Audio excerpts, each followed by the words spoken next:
யுஐசிசியுடைய apprentice vacancy விட்டுக்கிறாங்க. So notification விட்டுக்கிறாங்க.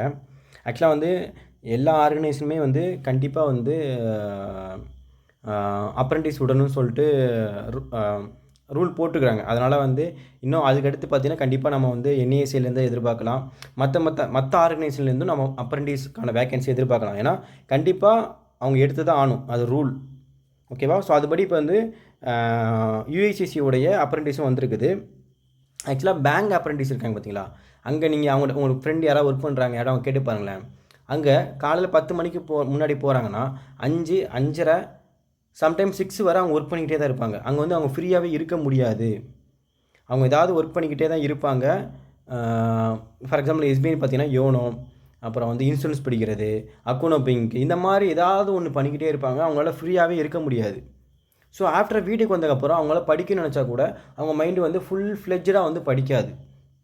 ஏன்னா ஒரு ஒர்க் போயிட்டு வந்து படிக்கிங்கிறது வந்து ஆக்சுவலாக நீங்கள் அது ஒர்க் போனதுக்கப்புறம் தான் புரியும். அதுவும் பேங்கிங் மாதிரி ஜாப்ஸ்லாம் நீங்கள் போனால் தான் ஒர்க் போயிட்டு வந்துட்டு நம்ம படிக்கணுங்கிறது வந்து எவ்வளோ பெரிய ஒரு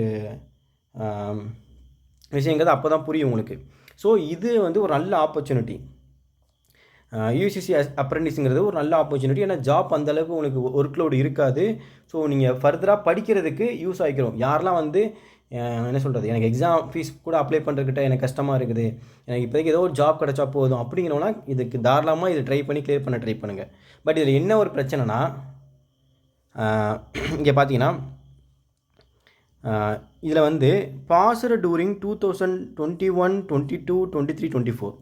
ஸோ இந்த 4 இயரில் பாஸ் ஆனவங்க மட்டும்தான் இதுக்கு எலிஜிபிள். சப்போஸ் நீங்கள் வந்து 2020லேயே பாஸ் அவுட் ஆக வேண்டியது, பட் உங்களுக்கு அரியர் இருக்குது, நீங்கள் 2021 கிளியர் பண்ணியிருக்கீங்க, அப்படின்னா நீங்கள் நாட் எலிஜிபிள். ஏன்னா நீங்கள் பாஸ் அவுட் ஆக இயர் வந்து 2020 தான். நீங்கள் அரியர் வச்சு நெக்ஸ்ட் இயர் எழுதிருக்கீங்க. ஓகேவா?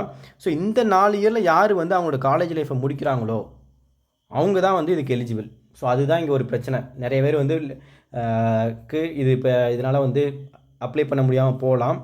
தென் வேக்கன்சி பாருங்கள். ஸோ ஓகே, அடுத்து பார்த்தீங்கன்னா இப்போதைக்கு பார்த்தீங்கன்னா hailing from states Tamil Nadu, Puducherry, Andhra, Telangana, Kerala, Karnataka. So இது சவுத் ரீஜனுக்கு மட்டும் தான் விட்டுக்கிறாங்க. ஆக்சுவலாக கேட்ட வேறு ஃப்ரெண்டு என்ன சொல்கிறாங்கன்னா, அவங்க ஆக்சுவலாக வந்து அசிஸ்டண்ட்டுக்கான வேக்கன்சி தான் விடணும். அதுக்கான விஷயங்கள்லாம் போய்கிட்டு இருக்குது. பட் இப்போ வந்து மேலேருந்து அந்த கண்டிப்பாக இது அப்ரெண்டிஸ் பண்ணணும் அப்படிங்கிறதுனால அவங்க இப்போ இதை அர்ஜென்ட்டாக விட்டுக்கிறாங்க. மேக்ஸிமம் இதுக்கான எக்ஸாமும் வந்து சீக்கிரம் வந்துடும், போஸ்டிங்குமே சீக்கிரம் இருக்கும் இதுக்கு, இந்த எக்ஸாம் பொறுத்தவரை. ஸோ இப்போ அவங்க ட்ரையல் பார்க்க போகிறாங்க, இதனால் அவங்க எஃபெக்டிவாக யூஸ் பண்ண முடியுமா, இல்லை தேவையில்லாமல் இதை எடுக்கிறாங்களாங்கிறத பார்க்குறதுக்கு. ஸோ சும்மா ஏன்னா வேறு வழியில் அவங்க எடுத்து தான் அதுக்காக இப்போதைக்கு இப்படி ஒரு வேக்கன்சியை விட்டுக்கிறாங்க இவங்க. ஸோ அதில் பார்த்தீங்கன்னா தமிழ்நாடுக்கு 35 வேக்கன்சி இருக்குது, பாண்டிச்சேரிக்கு 5 இருக்குது, கர்நாடகா 30, கேரளா 25, ஆந்திரா 5, தெலுங்கானா 5. ஸோ தமிழ்நாடுக்கு 35 வேக்கன்சி இருக்குது. அது ஒன்று. ஸோ நான் முன்னாடியே சொன்ன மாதிரி தான், கண்டிப்பாக டிகிரி வந்து சர்டிஃபிகேட் வந்து ரிசீவ்டு வந்து இந்த இயரில் தான் வாங்கியிருக்கணும், 2021 to 2025. அப்புறம் இன்னொன்று, இதுக்கு முன்னாடி யாராவது அப்ரெண்டிஸ் எக்ஸாம் எழுதி கிளியர் பண்ணி ஒர்க் பண்ணிக்கிட்டு இருக்கீங்க, இல்லை ஒர்க் பண்ணி முடிச்சிட்டிங்கன்னா யூ ஆர் நாட் எலிஜிபிள். ஏன்னா அப்ரெண்டிஸ் ஆக்ட் படி நீங்கள் வந்து ஒரே ஒரு டைம் தான் அப்ரெண்டிஸ் அந்த 1 இயர்க்கான எக்ஸ்பீரியன்ஸ் நீங்கள் பெற முடியும். அது எந்த ஆர்கனைசேஷனும். ஃபார் எக்ஸாம்பிள் நான் எஸ்பியில் ஒர்க் பண்ணிட்டேன், இப்போ இது அப்ளை பண்ணலாமான்னா நோ. அந்த ஆக்ட் படி நீங்கள் வந்து உங்கள் கெரியரில் ஒரு டைம் நீங்கள் அப்ரெண்டிஸாக ஒர்க் பண்ணலாம். ஸோ நீங்கள் சப்போஸ் இதுக்கு முன்னாடி தான் பேங்கில் அப்ரெண்டிஸாக ஒர்க் பண்ணிக்கிட்டு இருக்கிறீங்க, இல்லை வந்து நான் ஒர்க் பண்ணி முடிச்சிட்டேன் அப்படின்னா யூ ஆர் நாட் எலிஜிபிள் அந்த ஆக்ட் படி. ஓகேவா? ஸோ மினிமம் ஏஜ் பார்த்தீங்கன்னா 21 to 28. அதே மாதிரி வந்து ரிசர்வேஷனும் அந்த ஆக்ட் கீழே என்னென்ன இருக்குதோ அதை ஃபாலோ பண்ணுவேன்னு சொல்லிக்கிறாங்க. ஸோ மந்த்லி அமௌண்ட் பார்த்தீங்கன்னா 9,000 பெர் மந்த்துக்கு. ஓகேவா? அது மாதிரி உங்களுக்கு வந்து ட்ராவல் எக்ஸ்பென்ஸும் கிடையாது, போர்டிங் லாட்ஜிங் எக்ஸ்பென்ஸும் கிடையாது. ஓகேவா? ஸோ மந்த்லி 9,000 உங்களுக்கு வரும். ஸோ அதை வச்சு நீங்கள் எக்ஸாம் அப்ளை பண்ணிக்கலாம்.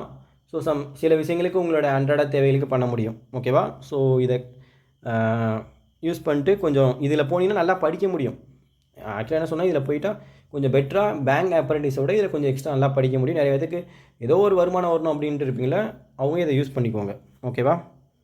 அதே மாதிரி வந்து வீடியோஸ், குவான்ஸ் ரிலேட்டடாக வீடியோஸ் வந்து நான் வந்து அப்கமிங் வீக்லேருந்து நான் அப்லோட் பண்ண ஸ்டார்ட் பண்ணிடுவேன். ஸோ ஐ திங்க் இந்த வீக் சாட்டர்டே இல்லை ஃப்ரைடேயில் வந்து நான் ஒரு வீடியோ அப்லோட் பண்ணுவேன், கால்குலேஷனுக்காக மட்டும். அந்த ஒரு அரௌண்ட் 1 hour கிட்ட எடுக்கலான்னு இருக்கிறேன். அது பியூர்லி பேஸ்ட் ஆன் கால்குலேஷன். ஏன்னா நிறைய பேத்துக்கு எப்படி சால்வ் பண்ணணும்னு தெரியுது, ஒரு கொஷினை சால்வ் பண்ண தெரியுது, பட் எங்கே லேக் ஆகிறாங்க, அவங்களோட கால்குலேஷனில் தான் லேக் ஆகிறாங்க. அது வந்து அதை பண்ணுறதுக்கு அவங்க தடுமாறுறாங்க, அதனால நர்வஸ் ஆகிறாங்க, நிறைய மிஸ்டேக்ஸ் நடக்குது. ஸோ அதுக்காக மட்டும் ஒரு வீடியோ நான் க்ரியேட் பண்ணலான்னு இருக்கிறேன். ஸோ மேக்ஸிமம் இந்த வீக்கில் நான் ரெடி பண்ணிட்டு நான் போஸ்ட் பண்ணுறேன். ஓகேவா? So thank you.